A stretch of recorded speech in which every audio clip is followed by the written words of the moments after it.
10. 12 de agosto de 1944. Sepultados, ela está lendo novamente. Quem poderia porventura calcular o tempo mínimo de que precisaríamos para conseguir sair? Será que não morreríamos asfixiados antes que o Nautilus pudesse subir à tona? Estaria ele destinado a perecer nesta sepultura de gelo junto ao restante da tripulação? A situação parecia terrível.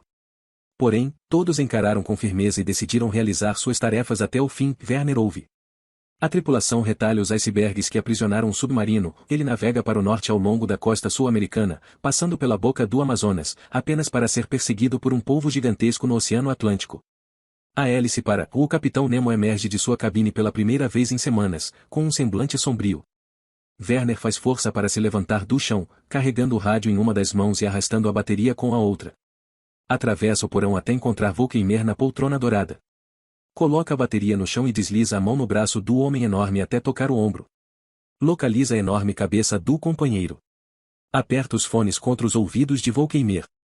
Consegue ouvir? Pergunta Werner. É uma história estranha e bonita, queria que você entendesse francês. Um polvo gigantesco colocou a boca na hélice do submarino, e agora o capitão disse que precisam emergir e lutar contra as feras com as próprias mãos. Volkeimer exala lentamente. Não se mexe. Ela está usando o transmissor que deveríamos encontrar. Eu o encontrei. Semanas atrás. Disseram que era uma rede de terroristas, mas eram apenas um velho e uma menina. Volkeimer não diz uma palavra. Você sabia o tempo todo, não é? Que eu sabia onde estava o rádio. Volkeimer talvez não esteja escutando Werner através dos fones de ouvido. Ela não para de dizer ou me ajudem. Chama pelo pai, pelo tio-avô. Ela diz, e ele está aqui. Ele vai me matar. Um ronco estremece os escombros acima deles, e na escuridão Werner sente como se estivesse preso dentro do Nautilus, 20 metros abaixo da superfície, enquanto os tentáculos de uma dúzia de monstros marinhos ferozes açoitam o casco. Ele sabe que o transmissor deve estar no alto da casa. Exposto ao bombardeio. Eu a salvei apenas para ouvi-la morrer, diz Werner. Volkeimer não demonstra ter compreendido. Partir ou estar pronto para partir, haverá alguma diferença? Werner pega de volta os fones de ouvido e se senta no chão empoeirado ao lado da bateria. O primeiro companheiro, ela continua a ler, lutou furiosamente contra outros monstros que subiam pelas laterais do Nautilus. A tripulação batia com os machados. Ned, Conseil e eu também enfiávamos as armas nos seus corpos macios. Um violento odor de almíscar encheu o ar. Fort National Etienne suplicou aos carcereiros, ao sentinela do forte, às dezenas de outros presos como ele. Minha sobrinha neta, ela é cega, está sozinha. Contou-lhes que tinha 63 anos, não 60, como alegavam, que seus documentos tinham sido injustamente confiscados, que não era um terrorista, cambaleou diante do feudwebel responsável pelo lugar e balbuciou as poucas frases em alemão que conseguiu costurar, Sie müssen mich helfen, meine nicht iseren dort.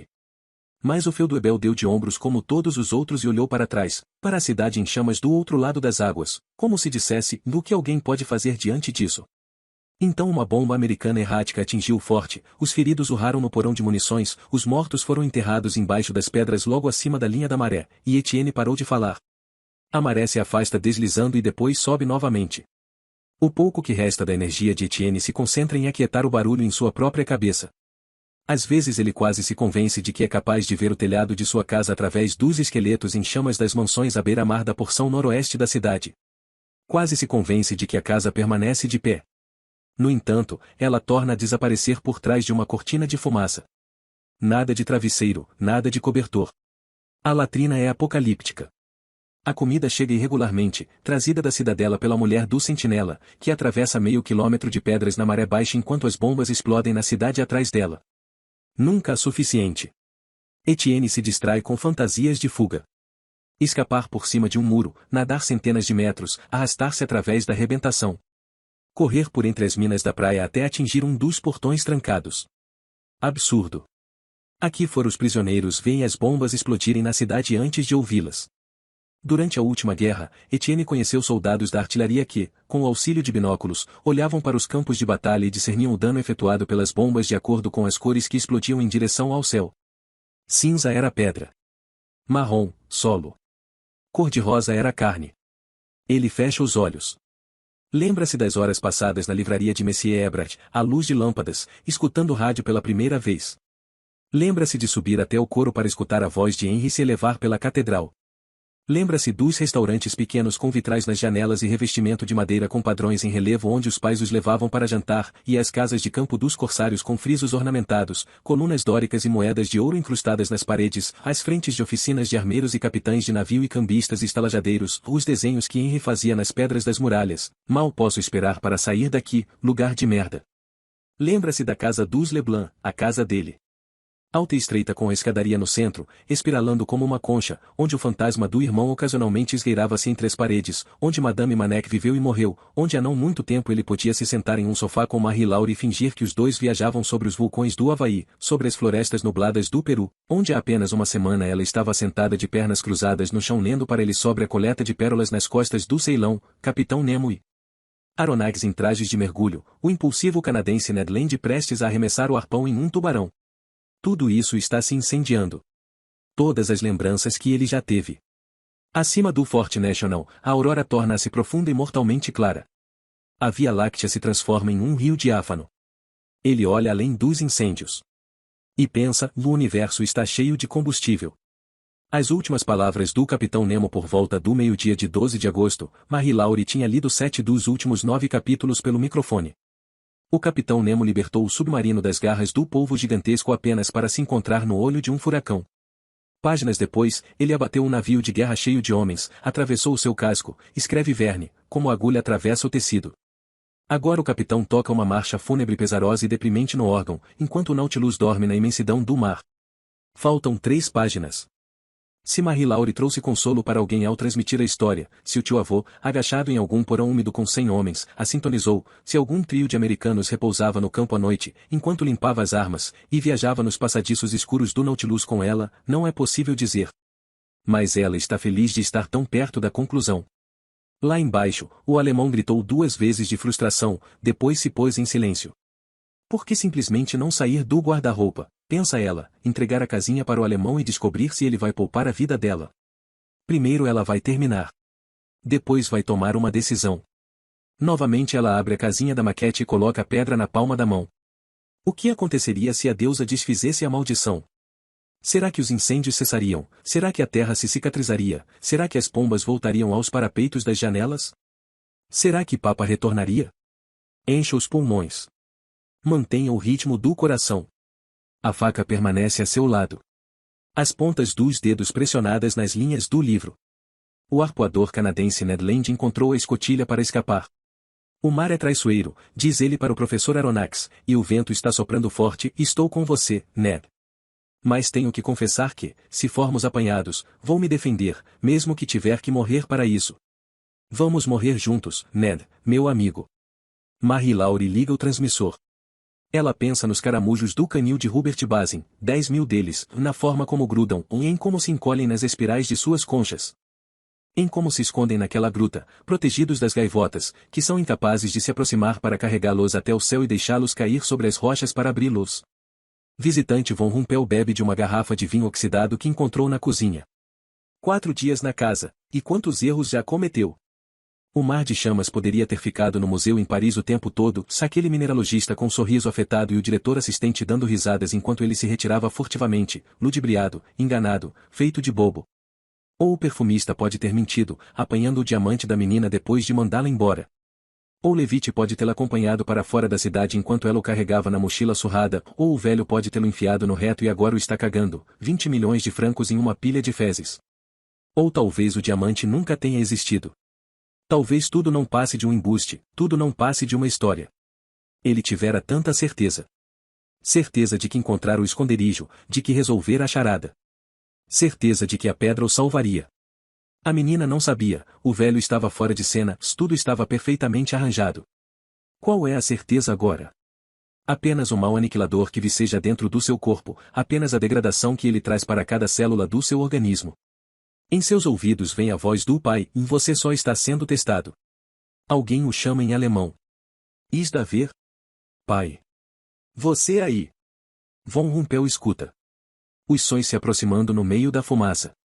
Ele se arrasta até a janela. Veste o capacete. Projeta a cabeça sobre o parapeito estilhaçado. Um soldado da infantaria alemã está olhando da rua. Senhor. Eu não esperava. A casa está vazia, senhor? Vazia, sim. Para onde vai, soldado? Para a fortaleza em Lacité, senhor. Estamos evacuando. Deixando tudo para trás. Ainda mantemos o Chantiel e o Bastion de La Rolande. Todas as outras guarnições recuaram. Von Rumpel apoia o queixo no parapeito, sentindo como se sua cabeça pudesse se separar do pescoço, tombar e explodir na rua. A cidade inteira vai estar dentro do perímetro de bombardeio, diz o soldado. Quanto tempo? Vai ocorrer um cessar-fogo agora. Meio-dia, dizem. Para remover os civis. Depois vão retomar o ataque. Estamos entregando a cidade? Pergunta Von Rumpel. Uma bomba é detonada não muito longe dali, os ecos da explosão desviam entre as casas destruídas, e o soldado na rua coloca a mão sobre o capacete. Pedaços de pedra rolam pelo pavimento. O senhor está com qual unidade, Sargento Mor? Grita o cabo. Continue com o seu trabalho, soldado. Estou quase terminando aqui. Sentença final. Volkeimer não se mexe. O líquido no fundo do balde de tinta, por mais tóxico que seja, já acabou. Werner não detectou a voz da menina em nenhuma frequência por quanto tempo? 1 hora? Mais? Ela lia uma passagem na qual o Nautilus estava sendo tragado em um redemoinho, ondas mais altas do que casas, o submarino quase na vertical, sua carcaça de aço rachando, e então ela leu o que ele supôs ser a última linha do livro, Vassim, para aquela pergunta feita 6.000 anos atrás no Eclesiastes, a realidade está bem distante e é muito profunda, quem pode descobri-la? Apenas 2 homens agora têm o direito de responder, o Capitão Nemo e eu. Depois, o transmissor parou com um estalo e a escuridão absoluta se fechou ao redor dele. Durante esses últimos dias, quantos foram? A sensação é de que a fome é uma mão dentro dele, cavando seu peitoral, atingindo suas omoplatas e depois a sua pelve. Arranhando os seus ossos. Hoje, porém, será dia ou noite. A fome vai enfraquecendo como uma chama para a qual não existe mais combustível. O vazio e o cheio, no final, de certo modo significam o mesmo. Werner olha para cima piscando e vê a menina vienense com a capa atravessando o teto, como se flutuasse em uma simples sombra. Ela carrega um saco de papel cheio de verduras murchas e se senta no meio dos escombros. Ao redor dela, voa uma nuvem de abelhas. Ele não consegue ver mais nada, apenas ela. Ela conta nos dedos. Por furar fila, diz ela. Por ser lento demais no trabalho. Por discutir por causa de pão. Por demorar tempo demais no banheiro do acampamento. Por chorar. Por não me organizar de acordo com as regras. Certamente é tudo um absurdo, ou no entanto, algo permanece ali, uma verdade que ele não quer se permitir aprender, e, à medida que ela fala, ela envelhece, cabelos prateados descem em volta da cabeça dela, a gola fica puída, ela se transforma em uma idosa, a compreensão de quem é paira na beira de sua consciência. Por reclamar de dor de cabeça. Por cantar. Por conversar à noite no beliche. Por esquecer o aniversário dela durante a inspeção noturna. Por descarregar as remessas devagar demais. Por não entregar as chaves corretamente. Por deixar de informar ao guarda. Por levantar da cama tarde demais. Frau Schwarzenberger, se é ela. A judia no elevador de Frederic. Ela não consegue mais contar nos dedos. Por fechar os olhos enquanto se dirigiam a ela. Por guardar migalhas de pão. Por tentar entrar no parque. Por ter mãos inchadas. Por pedir um cigarro.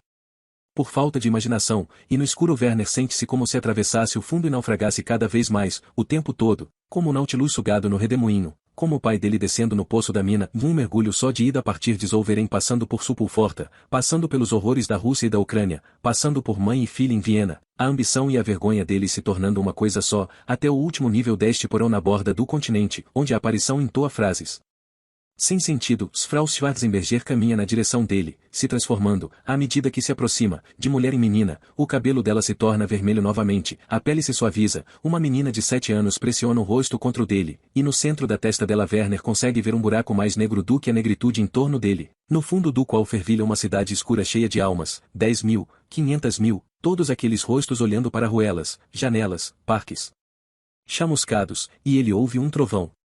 Raios. Artilharia. A menina evapora. A terra treme. Os órgãos no corpo dele chacoalham. As vigas roncam.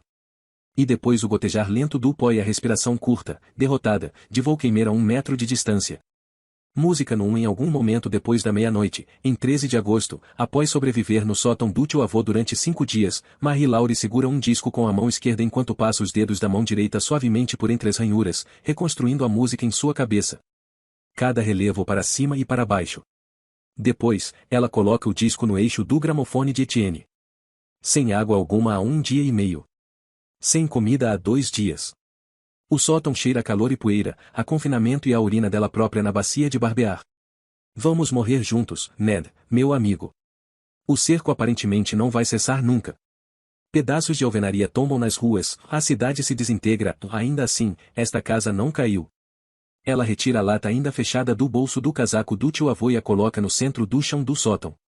Ela guarda por tanto tempo. Talvez porque a lata ofereça um último elo com Madame Manek. Talvez porque, se ela abrir a lata e descobrir que o conteúdo se estragou, a perda vai matá-la. Ela coloca a lata e o tijolo sob o banco do piano, onde sabe que pode encontrá-los novamente. Depois verifica 2 vezes o disco no eixo. Abaixa o braço, posiciona a agulha na extremidade externa. Encontra o botão do microfone com a mão esquerda e o botão do transmissor com a direita. Ela vai ligá-lo o mais alto possível. Se o alemão estiver na casa, vai escutar. Vai escutar a música do piano descendo dos andares mais altos e vai inclinar a cabeça, e depois vai vaguear pelo 6º andar como um demônio espumando pela boca. No final vai acabar apertando o ouvido contra as portas do guarda-roupa, onde vai ouvir a música ainda mais alto. Quantos labirintos existem neste mundo? Os galhos das árvores, as filigranas das raízes, a matriz dos cristais, as ruas que o pai dela tinha recriado nas maquetes. Labirintos nas saliências de conchas de múrix, nas texturas da casca de plátanos e dentro dos ossos ocos das águias.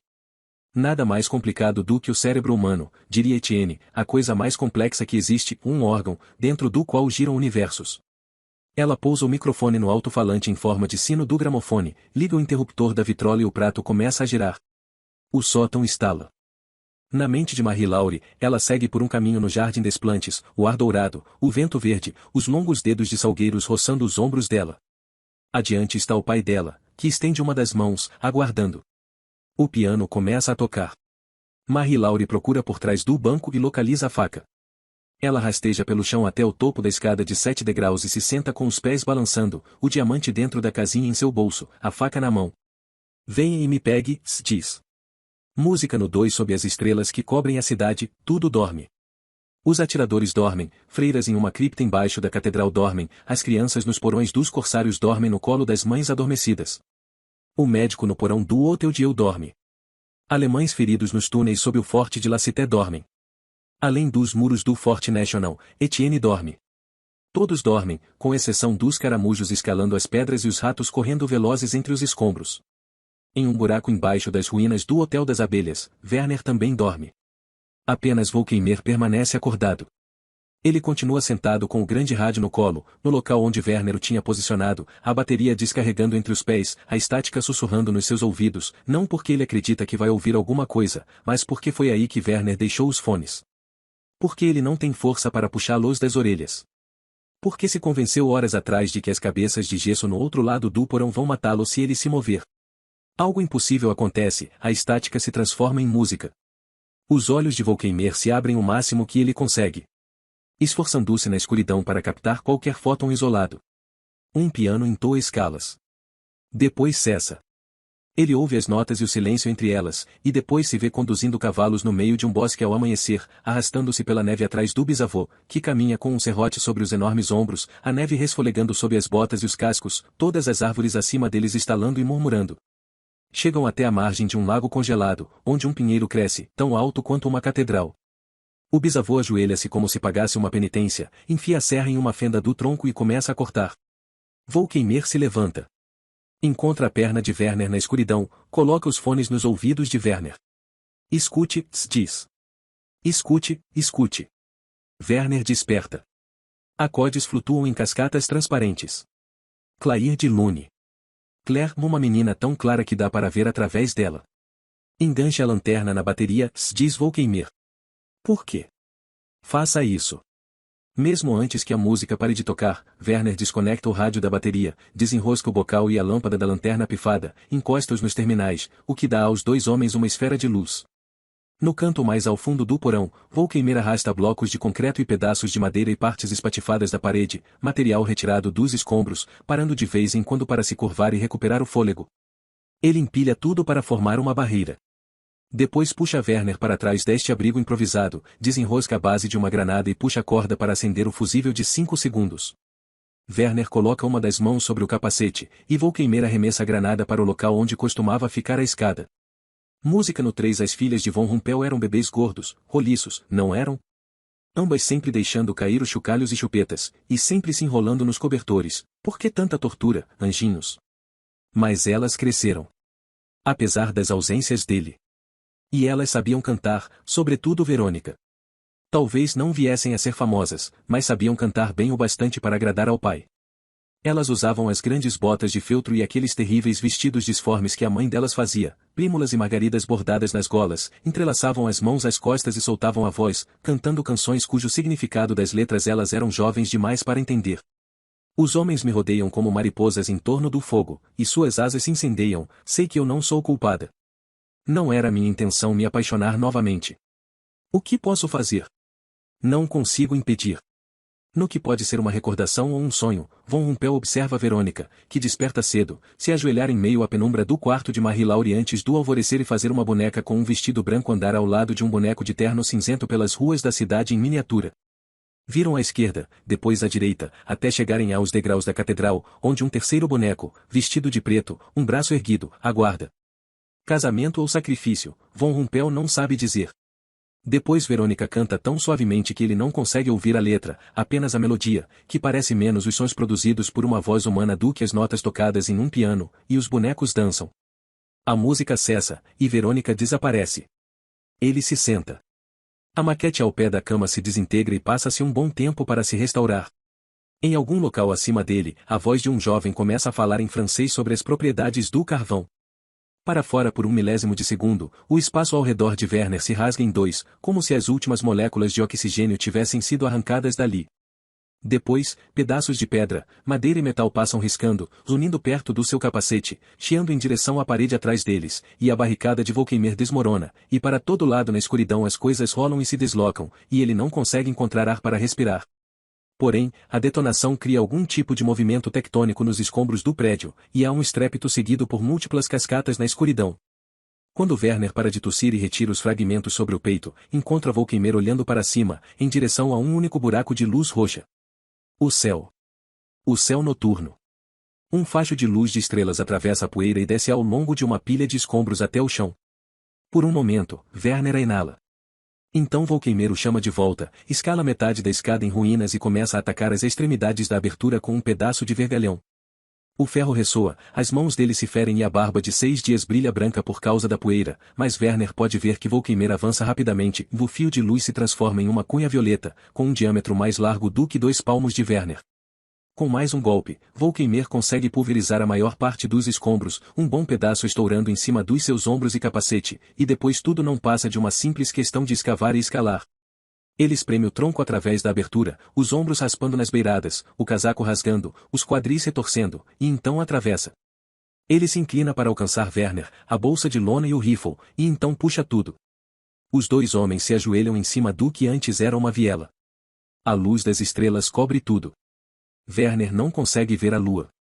Volkeimer vira as palmas ensanguentadas para cima, como se fosse apanhar o ar, para que ele penetre em sua pele como a água da chuva. Apenas 2 paredes do hotel continuam de pé, grudadas na quina, pedaços de reboco presos na parte de dentro. Para além delas, as casas revelam seus interiores para a noite. A muralha atrás do hotel permanece, embora muitas das seteiras do topo tenham sido destruídas. Quase não é possível ouvir o barulho do mar do outro lado. Todo o resto está em ruínas e em silêncio. A luz das estrelas ilumina cada rua. Quantos homens se decompõem nas pilhas de pedras diante dele? 9. Talvez mais. Eles abrem caminho até o abrigo das muralhas, ambos cambaleando como bêbados. Quando chegam ao baluarte, Volkeimer olha rapidamente para Werner e depois para a noite. Seu rosto está tão branco de poeira que ele parece um colosso feito de pó. 5 quarteirões para o sul, será que a menina ainda está transmitindo a gravação? Pegue o rifle. Vá, diz Volkeimer. E você? Comida. Werner esfrega os olhos contra a luz das estrelas. Ele não sente fome, como se tivesse se libertado para sempre do estorvo de precisar se alimentar. Mas nós vamos. Vá, se repete Volkeimer. Werner olha para ele uma última vez, do casaco rasgado e a mandíbula como uma pá. A ternura de suas mãos grandes. O que você poderia ser, será que ele sabia? O tempo todo. Werner vai de uma cobertura para a outra. A sacola de lona na mão esquerda, o rifle na direita. Sobraram 5 tiros. Na cabeça, ele ouve a garota sussurrar, dele está aqui. Ele vai me matar. Para o oeste, descendo por um declive de escombros, passando com dificuldade por tijolos, fios e peças de telhas, muitas ainda quentes, as ruas aparentemente abandonadas, apesar de ele não poder dizer que olhos possam o estar seguindo por detrás das janelas espatifadas, alemães ou franceses ou americanos ou britânicos. Possivelmente a mira de um atirador o está focalizando neste exato segundo. Aqui um único sapato de plataforma. Ali, caída de costas, uma escultura de madeira de um cozinheiro segurando um quadro onde ainda permanece a sopa do dia escrita a giz. Acolá grandes bobinas de arame farpado embaraçado. Para todo lado, o desagradável odor dos cadáveres. Agachado no abrigo do que antes era uma loja de souvenirs para turistas, alguns pratos decorativos nas prateleiras, cada um com um nome diferente pintado na beirada e organizados por ordem alfabética, Werner se localiza na cidade. Coifeldames do outro lado da rua. Um banco sem as janelas. Um cavalo morto, atrelado à carroça. Aqui e ali algum prédio intacto permanece de pé sem os vidros das janelas, as trilhas filigranadas de fumaça subindo de janelas como marcas de trepadeiras que tivessem sido arrancadas. Como a luz brilha à noite. Ele nunca soube. O dia o cega. Werner vira à direita no que acredita ser a Rue des Estrées. A casa número 4 da Rue Valborel se mantém de pé. Todas as janelas da fachada se quebraram, mas as paredes mal foram chamuscadas, ou 2 de suas floreiras de madeira continuam penduradas. Ele está aqui. Está bem aqui, logo abaixo de onde estou. Diziam que ele precisava ter convicção. Propósito. Clareza. Aquele comandante Bastien de peito de pombo com o andar de mulher idosa, ele disse que extirpariam a hesitação de dentro dele. Somos uma saraivada de balas, somos balas de canhão. Somos a ponta da espada. Quem é o mais fraco? Guarda-roupa Von Rumpel fica inquieto diante do impressionante armário. Examina as roupas velhas lá dentro. Coletes, calças listradas, camisas de cambraia furadas por traças, camisas com colarinhos altos e mangas comicamente compridas. Roupas de menino, de décadas atrás. Que quarto é este? Os grandes espelhos nas portas do guarda-roupa estão com manchas pretas devido à ação-tempo, velhas botas de couro se encontram sob uma pequena escrivaninha e uma vassoura pende de um gancho. Na escrivaninha, há a fotografia de um rapaz vestindo calção em uma praia ao entardecer. Além da janela quebrada, há uma noite sem vento. Cinzas rodopiando à luz das estrelas. A voz se infiltrando pelo teto se repete. O cérebro obviamente está fechado em escuridão total, crianças. No entanto, o mundo que constrói, baixando de tom e se deformando à medida que as baterias acabam, a lição tornando-se mais lenta como se o jovem estivesse cansado, e depois para. O coração aos pulos, a cabeça falhando, uma vela em uma das mãos, a pistola na outra, Von Rumpel volta-se novamente para o guarda-roupa. Grande o bastante para se entrar dentro dele. Como uma coisa monstruosa destas foi trazida para o 6º andar. Ele aproxima a vela e vê nas sombras das camisas penduradas o que deixou de notar em exames anteriores em trilhas no meio da poeira. Feitas por dedos, joelhos ou ambos. Com o cabo da pistola, cutuca as roupas. Qual será a profundidade? Ele se inclina completamente lá dentro e, ao fazer isso, ouve um tilintar, 2 sinos tocando, tanto em cima quanto embaixo. O som faz Von Rumpel saltar para trás, bater com a cabeça na parte superior do guarda-roupa, deixar a vela cair, e ele acaba aterrissando de costas. Ele observa a vela rolar, a chama apontando para cima. Por quê? Que princípio curioso exige que a chama de uma vela se afile sempre em direção ao céu? 5 dias nesta casa, e nada de diamante, o último porto da Bretanha controlado pelos alemães quase perdido, assim como a muralha do Atlântico. Ele já viveu além do prazo previsto pelo médico. E agora o tilintar de 2 sininhos? É assim que a morte se aproxima? A vela rola suavemente. Em direção à janela. Em direção às cortinas. Lá embaixo a porta da casa se abre com um rangido. Alguém entra. Camaradas louças espatifadas enchem o saguão, se impossível não fazer barulho ao entrar. Uma cozinha repleta de entulho espera do outro lado de um corredor, com grandes montes de cinzas na entrada. Uma cadeira de cabeça para baixo. Uma escadaria adiante.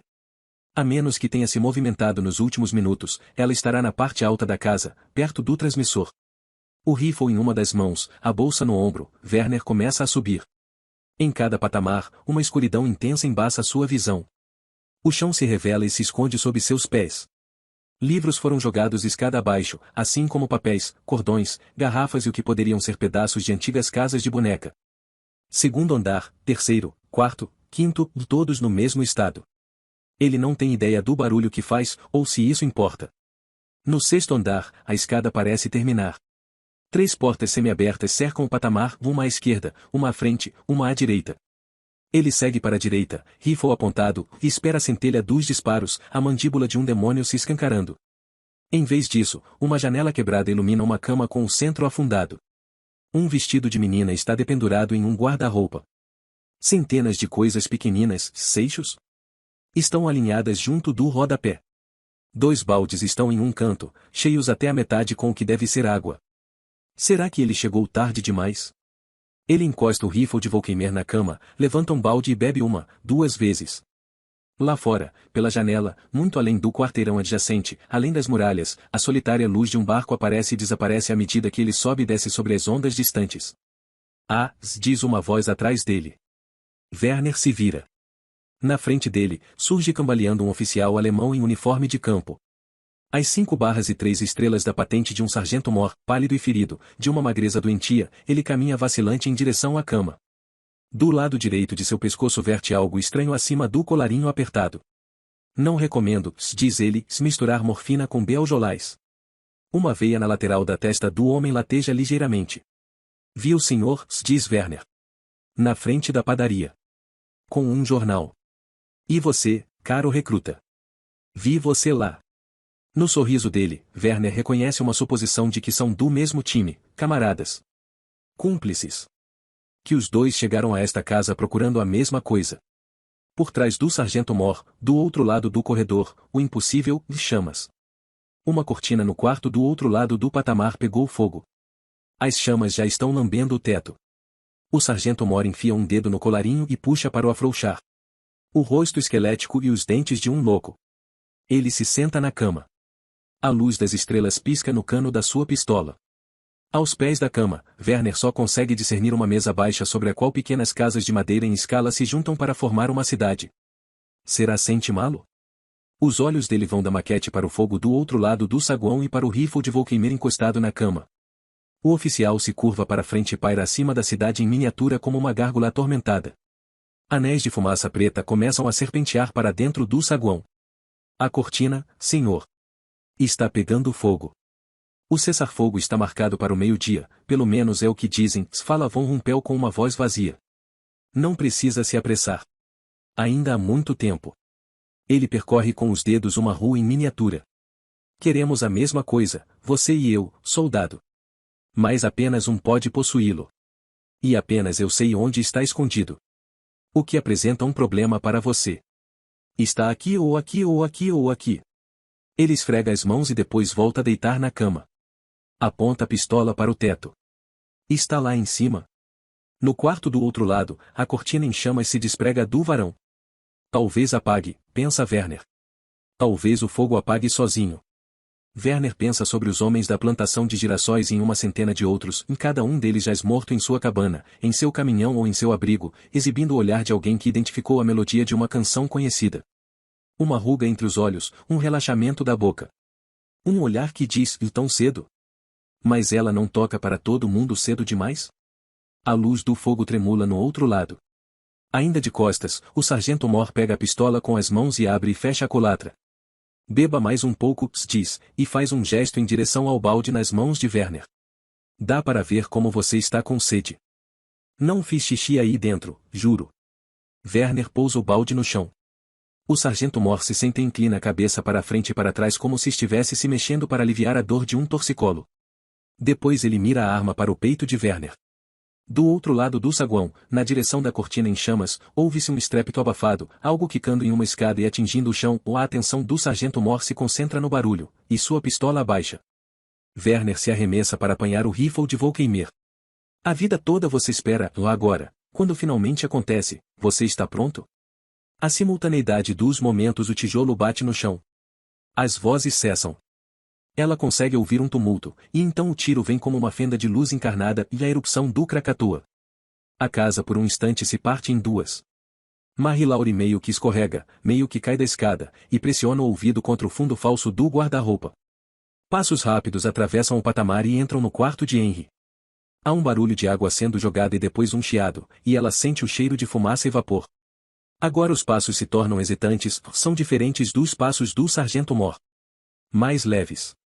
Andam, param. Abrindo as portas do guarda-roupa. Pensando. Tentando perceber. Ela pode ouvir um leve som de roçar quando ele passa os dedos no fundo do guarda-roupa. Ela aperta ainda mais o cabo da faca. 3 quarteirões a leste, Frank Volkeimer pisca enquanto se senta em um apartamento devastado na esquina da Rue des Lauriers com a Rue Tenevard, comendo de uma lata de batata doce com os dedos. Do outro lado da foz do rio, sob cerca de 1 metro de concreto, um ajudante segura aberto o casaco de um comandante da guarnição enquanto o coronel enfia um braço por uma das mangas e depois o outro. Precisamente no mesmo instante, um batedor americano de 19 anos escalando a colina em direção aos abrigos de atiradores se vira e estica um braço para baixo em direção ao soldado atrás dele, enquanto Etienne Leblanc, com o osso da face pressionado contra um paralelepípedo de granito no Fort National, decide que, se ele e Marie-Laure sobreviverem a isso, aconteça o que acontecer, ele vai deixá-la escolher um local na linha do Equador e eles vão viajar para lá, reservar uma passagem.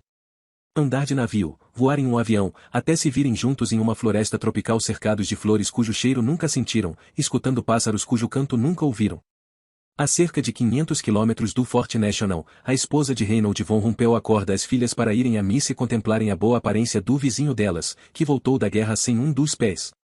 Não muito longe dali, Jutta Penig dorme nas sombras azul marinho do dormitório das meninas e sonha com uma luz se espalhando por um campo como neve, e não muito longe de Jutta, o Fourrier ergue um copo de leite quente, mas não fervido, e o leva aos lábios, uma fatia de pão preto de Oldenburg no prato e uma maçã inteira do lado, seu café da manhã diário, enquanto, em uma ravina nas cercanias de Kiev, 2 presidiários esfregam as mãos na areia, porque ficaram escorregadias, e então levantam-a.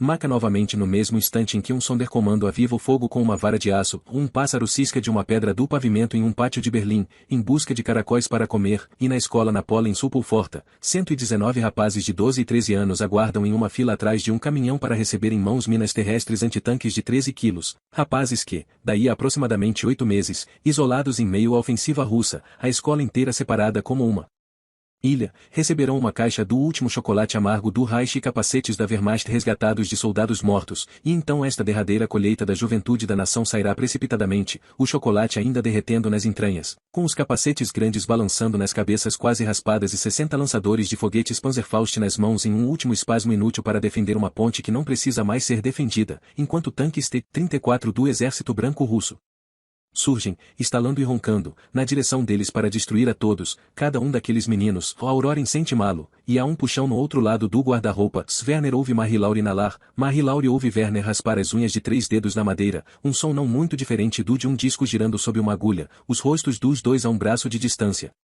É esse tu lá? Pergunta Werner. Você está aí? Ele é um fantasma. É de outro mundo. Ele é o Papa, é Madame Manek, é Etienne, é todo mundo que a abandonou, finalmente retornando. Não vou matar vocês, diz ele pela porta. Estou ouvindo você. No rádio. Foi por isso que vim. Faz uma pausa, se atrapalhando para traduzir. A música, Luz da Lua? Ela quase abre um sorriso.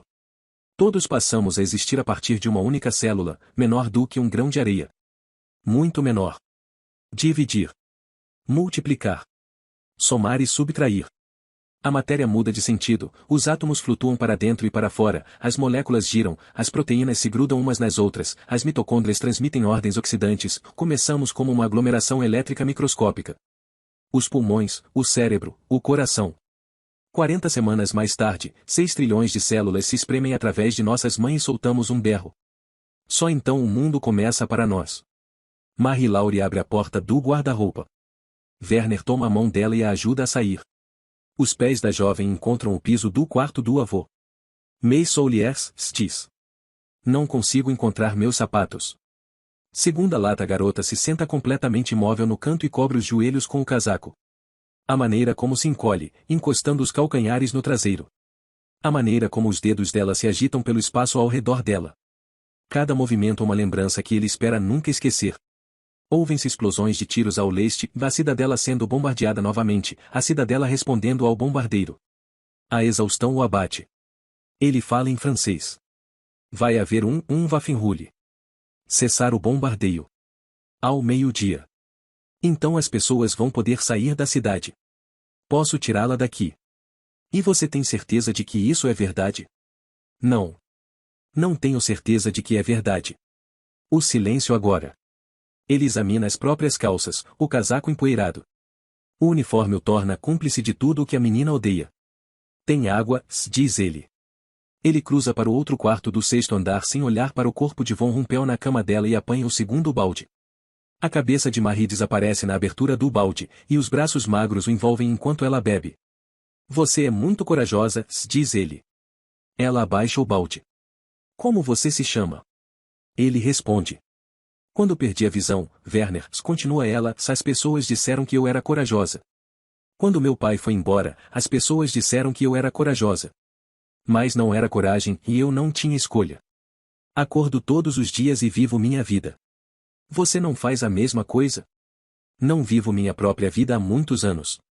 Mas hoje. Talvez hoje eu tenha vivido. Os óculos dela sumiram, e as pupilas parecem leitosas, mas estranhamente isso não o deixa nervoso. Ele se lembra de uma expressão de Frau Helena, Belle Light. A bela feia. Que dia é hoje? Ele olha ao redor. Cortinas queimadas, fuligem espalhada pelo teto, papelão descascando da janela e a primeira luz pálida do alvorecer se infiltrando por ela. Não sei. É de manhã. Um disparo passa acima da casa com um zumbido alto. Ele pensa, e a única coisa que gostaria de fazer é ficar sentado aqui ao lado dela durante 1000 horas. A granada então detona em algum lugar, e a casa estala. Um homem usava o transmissor que você tem, continua Werner. Transmitia aulas sobre ciência. Quando eu era criança. Eu costumava ouvir essas aulas com a minha irmã. Era a voz do meu avô. Vocês ouviam? Muitas vezes. Nós adorávamos. A janela brilha. A luz cor de areia da aurora permeia o quarto. Tudo transitório e doloroso, tudo provisório. Estar aqui, neste quarto, no alto desta casa, fora do porão, com ela, é como se fosse um remédio. Eu poderia comer toucinho, diz Marie-Laure. O quê? Eu seria capaz de comer um porco inteiro. Werner sorri. Eu seria capaz de comer um boi inteiro. A mulher que morava aqui, a empregada, fazia as omeletes mais maravilhosas do mundo. Quando eu era pequeno, diz ele, ou espera estar dizendo, costumávamos colher frutas vermelhas perto do rio Ruar. Minha irmã e eu. Encontrávamos frutas do tamanho de nossos polegares. A menina entra novamente no guarda-roupa, sobe a escada e desce carregando uma lata. Dá para ver o que é. Não tem rótulo. Achei que não teria. É comida? Vamos abrir e descobrir. Com a ajuda do tijolo, ele fura a lata com a ponta da faca. Imediatamente sente o aroma, o perfume é tão doce, tão abusivamente doce, que ele quase desmaia. Qual é mesmo a palavra? Peixes. Leis peixes. A garota se inclina para a frente, as sardas parecem brilhar nas suas bochechas à medida que ela inspira. Vamos dividir, diz ela. Por tudo o que você fez. Ele martela a faca com o tijolo uma segunda vez, serra o metal e dobra a tampa. Com cuidado, diz e passa a lata para ela. Ela enfia 2 dedos lá dentro e pesca uma coisa molhada, macia, escorregadia. Depois é a vez dele. Aquele primeiro pêssego desliza pela garganta dele como um êxtase. Um nascer do sol em sua boca. Os dois comem. Tomam a cauda. Passam os dedos no interior da lata. Birds of America, quantas maravilhas nesta casa! Ela lhe mostra o transmissor no sótão, a bateria dupla, o eletrófono antiquado, a antena acionada à mão que pode ser erguida e abaixada pela chaminé por um engenhoso sistema de alavancas. Até um disco de gramofone que ela diz conter a voz do avô, aulas de ciências para as crianças. E os livros? Os andares mais baixos estão cobertos deles, Becquerel, Lavoisier, Fischer, uma vida de leituras. O que seria passar 10 anos nesta casa alta e estreita, afastado do mundo, estudando seus segredos e lendo seus volumes e olhando esta garota? Você acha, pergunta ele, que o Capitão Nemo sobreviveu ao redemoinho? Marie-Laure está sentada no patamar do 5º andar, com o casaco grande demais para ela, como se estivesse esperando por um trem, não. Sim. Não sei. Acho que deve ser para isso mesmo, não é? Fazer com que fiquemos imaginando? Ela inclina a cabeça. Ele era um desvairado. Mas, assim mesmo, não queria que ele morresse. No canto do estúdio do tio-avô, no meio de uma confusão de livros, ele descobre uma cópia de Birds of America. Uma reimpressão, não tão grande quanto a que ele vira na sala de estar de Frederick, mas ainda assim deslumbrante, em 435 gravuras. Ele o carrega até o patamar. O seu tio mostrou isso para você? O que é? Pássaros. Um pássaro depois do outro. Do lado de fora, os disparos voam. Temos que descer, diz ela. No entanto, por um instante, os dois permanecem imóveis. Califórnia Partridge. Common Gunner. Frigate Pelican. Werner ainda consegue ver Frederick se ajoelhando perto da janela, o nariz na vidraça. Passarinho cinzento saltitando nos galhos da árvore. Não parece grande coisa, não é? Posso ficar com uma página deste livro? Por que não? Vamos embora em breve, não é? Quando for seguro. Ao meio-dia. Quando vamos saber que chegou a hora? Quando o tiroteio cessar. Chegam os aviões. Dúzias e dúzias deles. Werner treme incontrolavelmente. Marie Laure o conduz até o primeiro andar, onde tudo está coberto por 1,5 cm de cinzas e fuligem, e ele afasta do caminho móveis virados, puxa a porta do porão, e os dois descem. Em algum lugar acima deles, 30 pilotos de bombardeiros deixam suas cargas voarem. Werner e Marie Laure sentem o tremor do leito de rocha e ouvem as explosões no outro lado do rio. Será que ele conseguiria, por um milagre, manter esta situação? Será que eles poderiam se esconder aqui até terminar a guerra? Até que os exércitos parem de marchar acima de suas cabeças, até que tudo o que tenham a fazer seja abrir a porta e tirar algumas pedras do caminho, até a casa se tornar uma ruína ao lado do mar? Até que ele possa segurar os dedos dela na sua mão e conduzi-la para a luz do sol. Ele iria para qualquer lugar se isso acontecesse, suportaria qualquer coisa, e em 1 ano, ou em 3 ou em 10, a França e a Alemanha não representariam o que representam agora, e eles poderiam sair da casa, caminhar até um restaurante turístico e pedir juntos uma refeição simples e comer em silêncio, o tipo confortável de silêncio que os amantes devem partilhar. Você sabe, pergunta Marie Laure com uma voz suave, por que ele estava aqui? O homem lá em cima. Por causa do rádio? Mesmo ao perguntar, ele fica imaginando se é verdade. Talvez. Talvez seja por isso. Passa-se mais 1 minuto, e os dois adormecem. Cessar-fogo. A luz granulada do verão se derrama através do alçapão aberto e atinge o porão. Pode até já ser de tarde. Nada de tiroteios. Durante algumas batidas de coração, Werner a observa dormir. Depois os dois se apressam.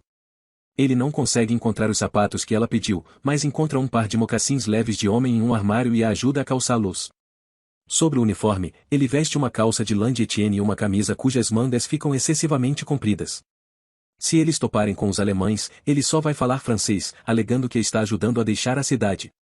Se toparem com americanos, vai dizer que está desertando. Vai haver um ponto de encontro, diz ele, em algum lugar estão reunidos refugiados, embora não tenha certeza de que a informação esteja correta. Encontra uma fronha branca em um armário emborcado e a põe dobrada no bolso do casaco dela.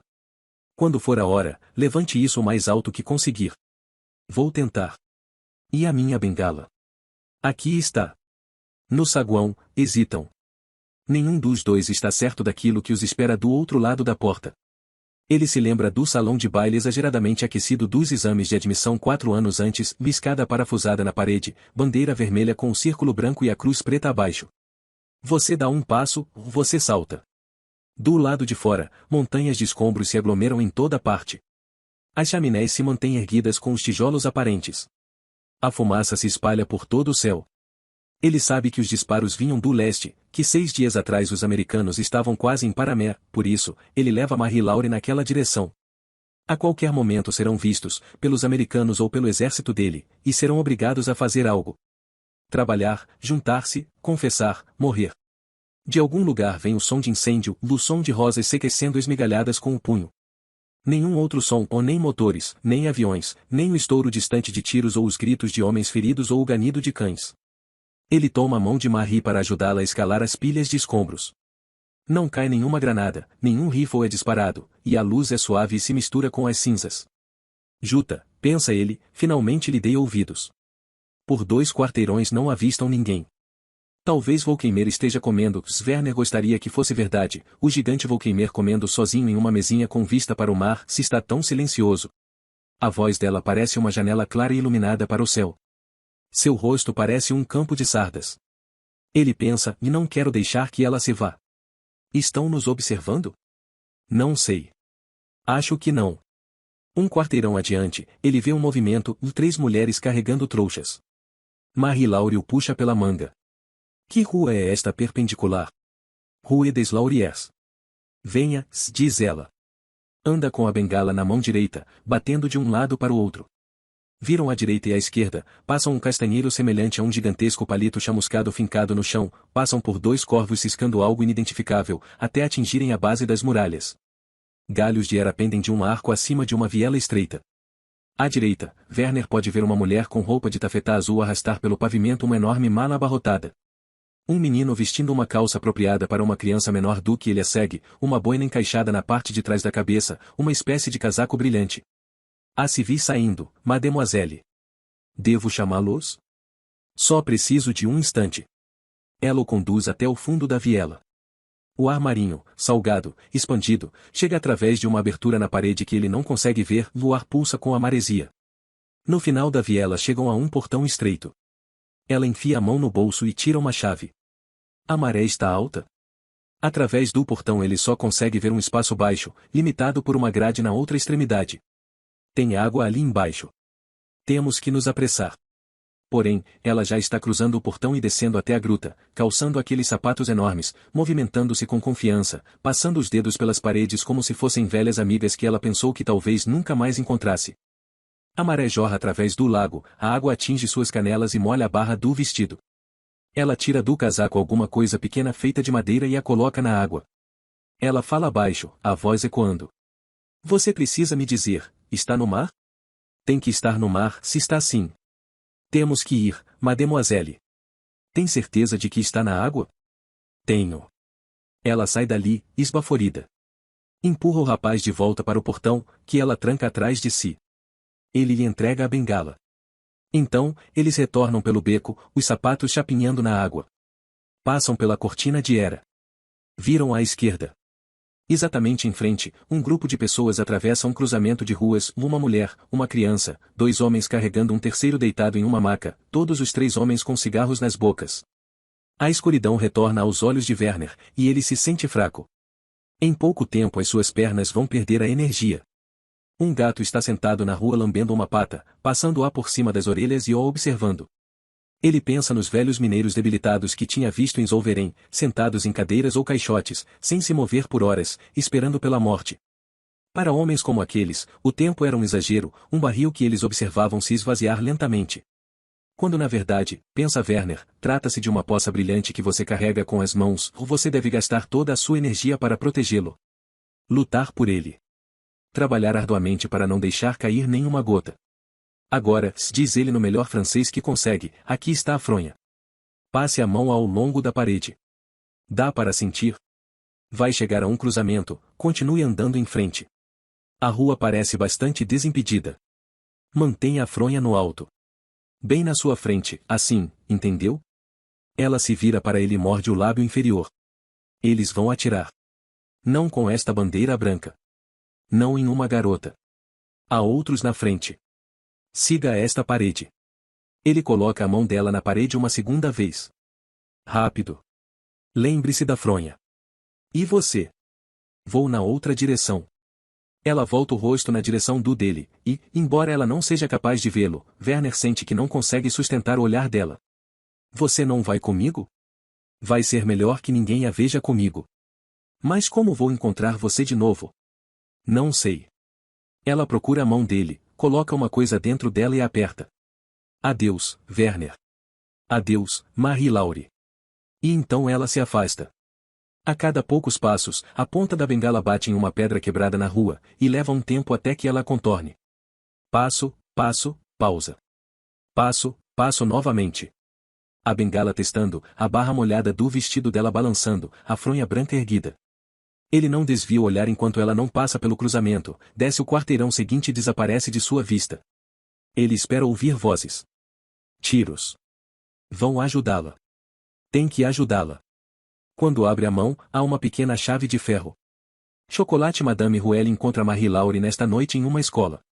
Ela agarra a mão da garota e não a deixa se afastar. A equipe de auxílio civil tem pilhas de chocolate alemão confiscado arrumadas em caixas retangulares, e Marie-Laure e Madame Ruelle comem tanto que nem dá para contar. De manhã, os americanos tomam o Chantel, a última bateria antiaérea, e libertam os prisioneiros mantidos em Fort National. Madame Ruelle puxa Etienne para fora da fila de processamento, e ele envolve Marie-Laure nos braços.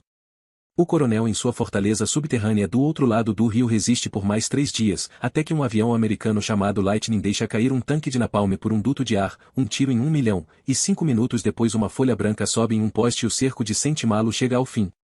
Pelotões de ataque removem todos os dispositivos incendiários que conseguem encontrar, fotógrafos do exército aparecem com seus tripés, e um punhado de cidadãos retorna das fazendas, dos campos e sótãos para vaguear pelas ruas arruinadas. No dia 25 de agosto, Madame Ruelle recebe permissão para voltar à cidade e verificar a situação da padaria, mas Etienne e Marie-Laure viajam em outra direção, para René, onde alugam um quarto em um hotel chamado Universo com um aquecedor que funciona bem, e tomam um banho de 2 horas cada um. Na vidraça da janela, à medida que cai a noite, ele observa o reflexo da sobrinha neta tatear seu caminho até a cama. As mãos de Marie apertam o próprio rosto, depois tombam. Vamos para Paris, diz ele. Nunca estive lá. Você pode me mostrar a cidade. Luz Werner é capturado 1,5 km ao sul de Saint-Malo por 3 membros da resistência francesa paisana que percorriam as ruas em um caminhão. Primeiro acreditam ter resgatado um velhinho de cabelos brancos. Depois, ouvem o sotaque dele, percebem o uniforme alemão sob a camisa antiga e concluem que capturaram um espião, uma conquista fabulosa. Depois notam a juventude de Werner.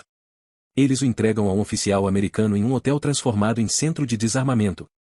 No início, Werner teme que o levem para o andar de baixo, por favor, outro poço, não, mas é levado ao 3º andar, onde um intérprete exausto, que há 1 mês registra prisioneiros alemães, anota o nome e a patente dele, depois faz algumas perguntas de rotina enquanto o funcionário examina a bolsa de lona de Werner e a devolve. Uma garota, diz Werner em francês, vocês encontraram.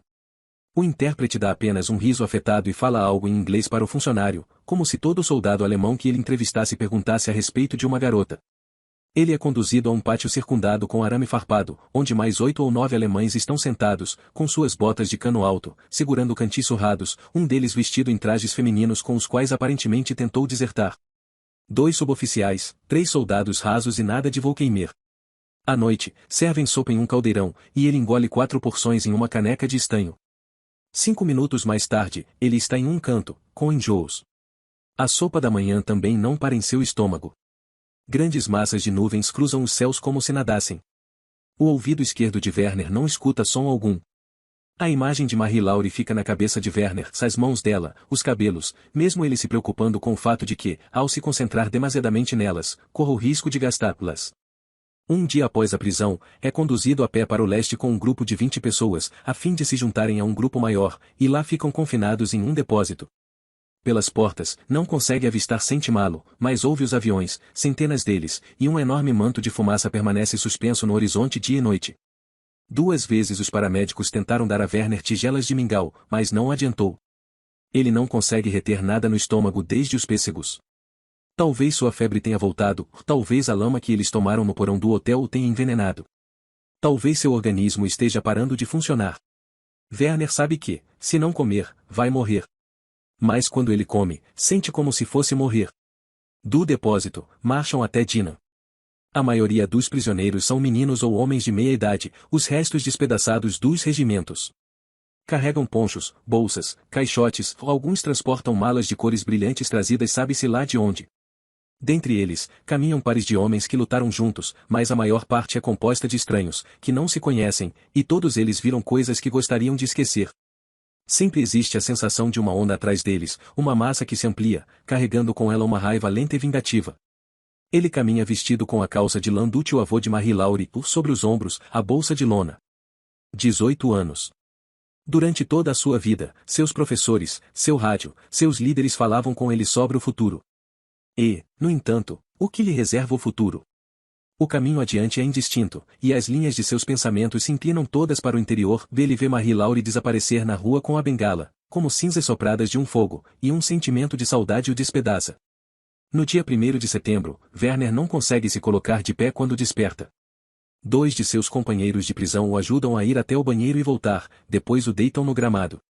Um jovem canadense com capacete de paramédico faz brilhar uma lanterna nos olhos de Werner e o envia para um caminhão. Ele é levado para um lugar um pouco distante e colocado em uma tenda cheia de homens moribundos. Uma enfermeira injeta um líquido em seu braço. Enfia-lhe uma colher de xarope na boca. Durante uma semana, ele vive na estranha luz esverdeada sob a lona da imensa tenda, a bolsa grudada em uma das mãos e as arestas da casinha de madeira apertadas na outra. Quando reúne força suficiente, fica mexendo com a casinha. Torce a chaminé, desliza os 3 painéis do telhado, olha lá dentro.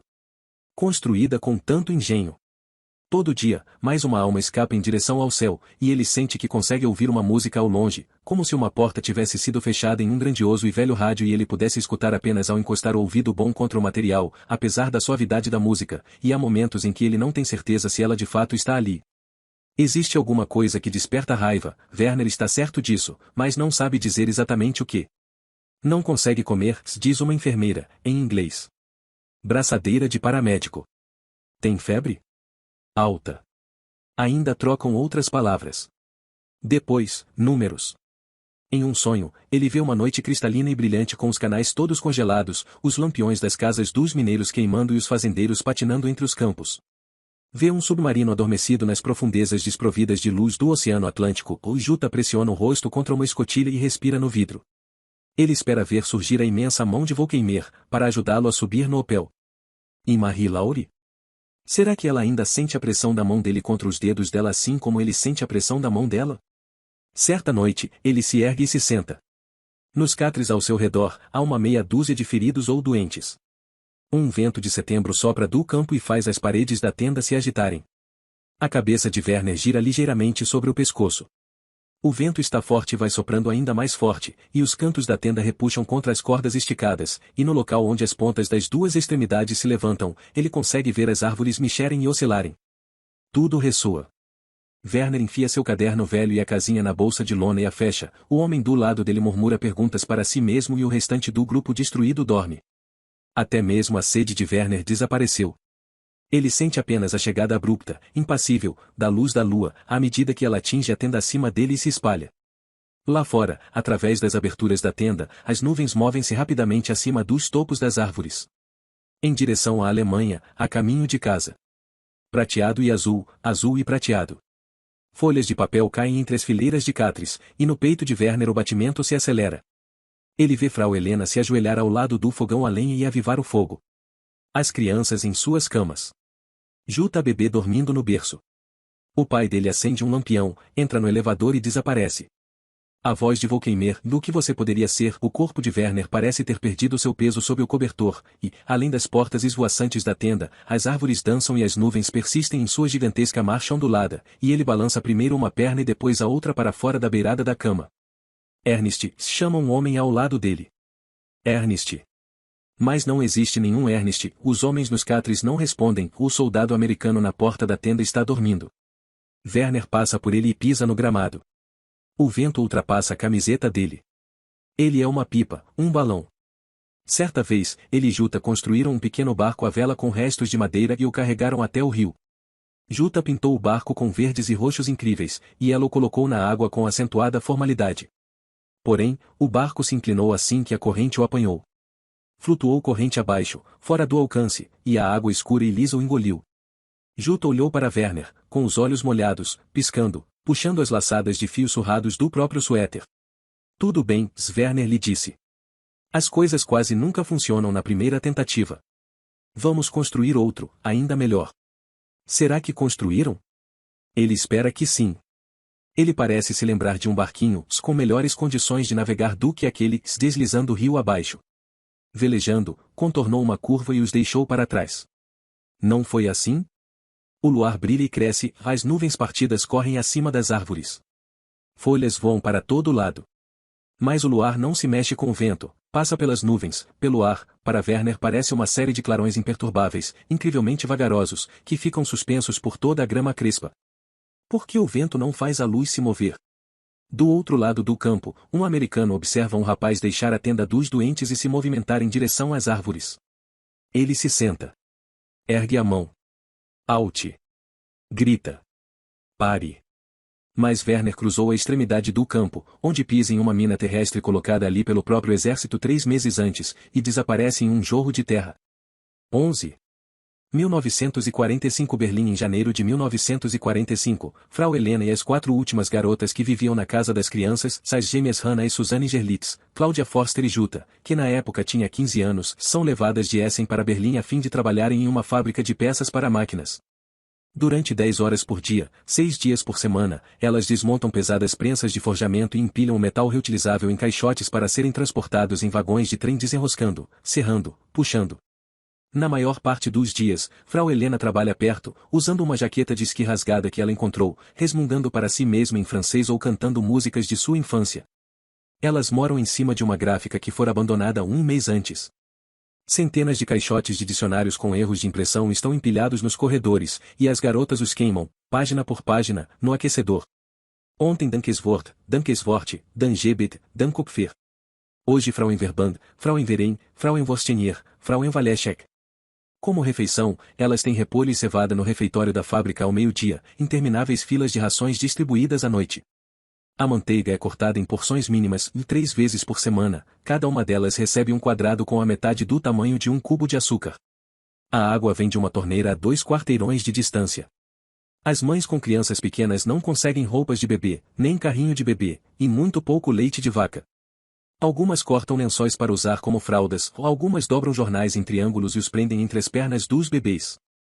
Pelo menos metade das garotas que trabalham na fábrica não sabe ler ou escrever, e então, Jutta lê para elas as cartas enviadas por namorados, irmãos ou pais na frente de batalha. Às vezes, ela escreve as respostas em nome delas, e você se lembra quando comíamos pistache, quando comíamos aqueles sorvetes de limão com formato de flores.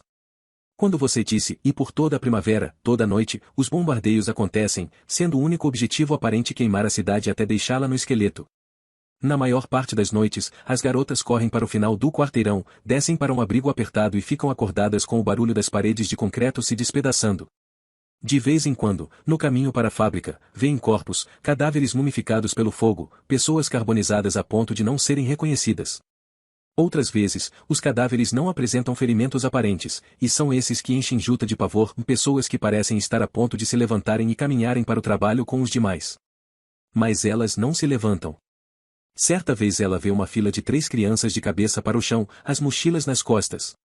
O primeiro pensamento dela é, e acordem. Vão para a escola. Depois ela pensa, e deve ter comida nessas mochilas. Claudia Forster para de falar. Dias inteiros se passam, e ela não fala uma palavra. A fábrica fica sem material. Há boatos de que ninguém mais é responsável, que o cobre, o zinco e o aço inoxidável que elas estão labutando para arrecadar estão sendo carregados em vagões de trens e deixados em desvios para ninguém. O correio para de chegar. No final de março, a fábrica de peças é fechada, e Frau Helena e as garotas são enviadas para trabalhar para uma firma civil limpando as ruas após os bombardeios. Elas erguem blocos de alvenaria quebrada, usam pás para recolher a poeira e os estilhaços de vidro. Jutta ouve falar de rapazes, de 16 e 17 anos, aterrorizados, com saudades de casa, com olhos trêmulos, que aparecem na porta da casa das mães apenas para serem arrastados aos urros para fora de sótãos 2 dias depois e fuzilados na rua, como desertores. Voltam à sua memória as imagens da infância, sendo arrastada no carrinho pelo irmão, catando coisas no lixo. Tentando resgatar alguma coisa brilhante da lama. Werner, se ela murmura alto. No outono, em Zollverein, ela recebeu 2 cartas relatando a morte dele. Cada uma delas mencionava um local diferente onde tinha sido enterrado. La Fresnaye, Cherbourg, se ela teve que pesquisar. Cidades da França. Às vezes, em sonhos, ela se vê ao lado dele perto de uma mesa coberta por peças de rodas dentadas, correias e motores. Estou construindo uma coisa, ele diz. Estou trabalhando nisso. Mas não prossegue. Em abril, as mulheres só comentam sobre os russos e sobre o que eles farão, a vingança que levarão adiante. Bárbaros, afirmam elas. Tártaros, selvagens, porcos. Os porcos estão em Strausberg. Os ogros estão nos subúrbios. Hannah, Susanne, Claudia e Jutta dormem no chão, enroscadas umas nas outras. Será que ainda persiste algum traço de bondade neste último abraço desamparado? Um pouco. Jutta chega em casa uma tarde, suja de poeira, para descobrir que a enorme Claudia Forster inesperadamente encontrou uma caixa de papelão de padaria lacrada com uma fita dourada. Dá para ver manchas de gordura no papelão. As garotas reunidas encaram a caixa como se fosse uma dádiva dos céus. Dentro da caixa, as aguardam 15 doces, separados por quadrados de papel manteiga e recheados com geleia de morango. As 4 garotas e Frau Helena se juntam no apartamento úmido, uma chuva de primavera caindo sobre a cidade, todas as cinzas escoando das ruínas, todos os ratos despontando das tocas feitas de tijolos caídos, e elas comem, cada uma, 3 doces murchos, nenhuma delas guardando para mais tarde, o açúcar em pó no nariz, a geleia entre os dentes, uma alegria brotando e efervescendo no sangue delas. Aquela corpulenta, petrificada Cláudia foi capaz de fazer um milagre, ser boa o suficiente para partilhar. As jovens mulheres que restaram se vestem em farrapos, se escondem em porões. Juta ouve murmúrios de que avós estão esfregando fezes nos rostos das netas, cortando os cabelos delas com facas de pão, fazendo o possível para deixá-las menos atraentes para os russos. Há murmúrios de que mães estão afogando as próprias filhas. Há murmúrios de que você consegue sentir à distância o cheiro de sangue entranhado nas mãos deles. Não falta muito agora, diz Frau Helena, as palmas estendidas na frente do fogão, já que a água se recusa a ferver. Os russos chegam em um dia de maio sem nuvens. Apenas 3 homens, e só aparecem naquela única vez. Invadem a gráfica embaixo, a caça de álcool, mas não acham nada e logo ficam esmurrando as paredes, fazendo buracos. Um estrondo e um estremecer, uma bala zunindo e atingindo uma prensa desmontada, e no apartamento em cima Frau Helena está sentada, usando a jaqueta de esqui riscada, um Novo Testamento resumido dentro do bolso fechado, segurando as mãos das garotas e movendo os lábios em uma oração silenciosa. Juta se permite acreditar que eles não vão subir as escadas. Por vários minutos, isso realmente acontece. Até que eles sobem, e suas botas fazem barulho durante todo o percurso. Fiquem calmas, fala Frau Helena para as garotas. Hannah, Suzanne, Cláudia e Juta, e nenhuma delas tem mais que 16 anos. A voz de Frau Helena é baixa e vazia, mas não transparece medo. Desapontamento, talvez. Fiquem calmas e eles não vão atirar. Vou me certificar de ir primeiro. Depois, eles vão ficar mais delicados. Juta aperta as mãos atrás da cabeça para impedi-las de tremer. Cláudia parece muda, surda. E fechem os olhos, diz Frau Helena. Hannah chora. Quero ver a cara deles, se afirma Juta. Então, fique de olhos abertos. Os passos param no alto da escada. Os russos entram na despensa, e elas os ouvem chutando os esfregões como se estivessem bêbados, ouvem um caixote de dicionários cair aos trambolhões escada abaixo, e então alguém balança a maçaneta. Um deles diz algo para o companheiro, o umbral estilhaça e a porta se abre com um golpe. Um deles é um oficial. 2 deles não passam dos 17 anos. Todos estão incompreensivelmente imundos, mas em algum ponto, nas últimas horas, eles tomaram a liberdade de se borrifarem com perfume de mulher. Os 2 mais novos, em especial, têm um cheiro intoxicante de perfume. Parecem em parte com estudantes encabulados e em parte com lunáticos a quem só resta 1 hora de vida. O primeiro usa apenas uma corda no lugar do cinto e é tão magro que nem precisa desfazer o nó para deslizar a calça para baixo. O segundo solta uma risada estranha, intrigada, como se não acreditasse que os alemães fossem para o país dele e deixassem uma cidade como esta para trás. O oficial está sentado perto da porta com as pernas esticadas para a frente e perscruta a rua lá fora. Hannah grita por meio segundo, mas rapidamente abafa o grito com a mão. Frau Helena conduz os rapazes para o outro quarto. Ela produz um único ruído, uma tosse, como se tivesse algo preso na garganta. Cláudia é a seguinte. Ela só oferece gemidos. Juta não se permite emitir nenhum som. Tudo é estranhamente organizado. O oficial é o último, experimentando todas, uma de cada vez, e ele fala palavras desgarradas enquanto está por cima de Juta, os olhos abertos, todavia sem ver. Não fica claro, a partir do seu rosto constrito, dolorido, se as palavras são carícias ou insultos. Por baixo da colônia, ele cheira como um cavalo. Anos mais tarde, a memória vai repetir para Juta as palavras que o oficial falou, Skiril, Pavel, Afanasy, Valentin, e ela vai se convencer de que se trata de nomes de soldados mortos. No entanto, ela pode estar errada. Antes de os russos saírem, o mais novo dispara a arma para o teto 2 vezes, e o gesso chove delicadamente sobre Juta. Por baixo do som ecoando, ela ouve Suzanne no chão ao lado dela, não soluçando, mas simplesmente respirando muito silenciosamente à medida que escuta o oficial reajustar a calça. Depois os 3 homens saem para a rua, e Frau Helena fecha a jaqueta de esqui, descalça, esfregando o braço esquerdo com a mão direita, como se tentasse aquecer aquele pequeno pedaço de si mesma. Paris Etienne aluga o mesmo apartamento na rua des Patriarches onde Marie-Laure cresceu. Compra os jornais todos os dias para examinar minuciosamente as listas de prisioneiros libertados e escuta incessantemente um de seus 3 rádios. Digo isso, África do Norte aquilo. Hitler, Roosevelt, Danzig, Bratislava, todos esses nomes, mas ninguém menciona o nome do pai de Marie Laure. Toda manhã eles caminham até a Gare de Austerlitz para esperar. O barulho de um enorme relógio de estação marca o avanço inexorável dos segundos, e Marie Laure, ao lado do tio-avô, fica escutando as passadas saindo do trem, arrastadas, inúteis e desditosas. Etienne vê soldados de faces encovadas, as bochechas tão fundas quanto bocas de xícaras. Homens de 30 anos aparentando 80. Homens internos surrados colocando as mãos no alto da cabeça para tirar chapéus que não estão mais lá. Marie Laure deduz o que consegue a partir dos sons dos sapatos, vê se são baixos, aqueles pesam 1 tonelada, aqueles outros nem parecem existir. À noite, ela lê enquanto Etienne dá telefonemas, faz petições às autoridades de repatriamento e escreve cartas. Ela descobre que só consegue dormir durante 2 ou 3 horas de cada vez.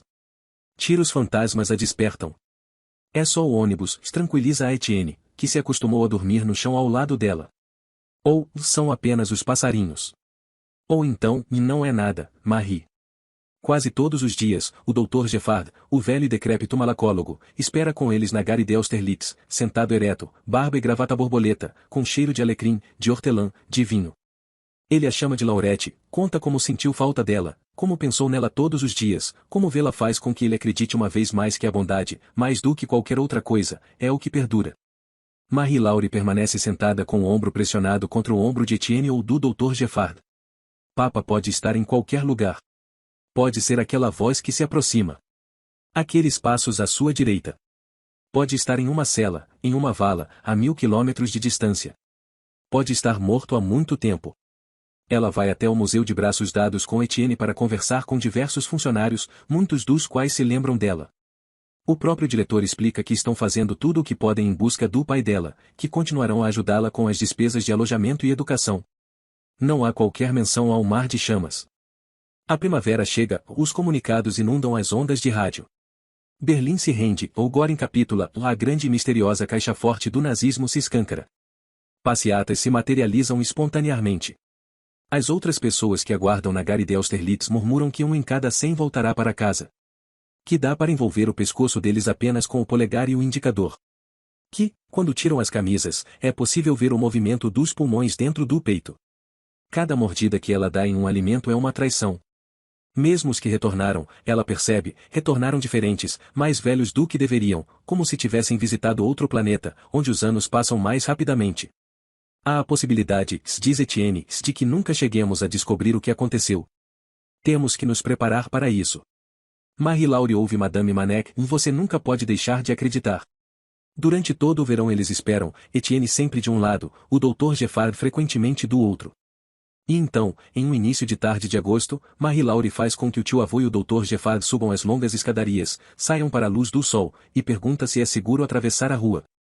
Eles confirmam que sim, então ela os conduz ao longo do cais, e eles cruzam os portões do Jardim des Plantes. Por todo o caminho de cascalho, ouvem-se gritos de meninos. Alguém não muito distante toca saxofone. Ela para ao lado de uma árvore que parece viva com o som de abelhas. O céu parece alto e longínquo. Em algum lugar, alguém está imaginando como retirar o manto do luto, mas Marie Laure não consegue. Ainda não. A verdade é que ela é uma garota deficiente que não tem um lar nem os pais. E agora?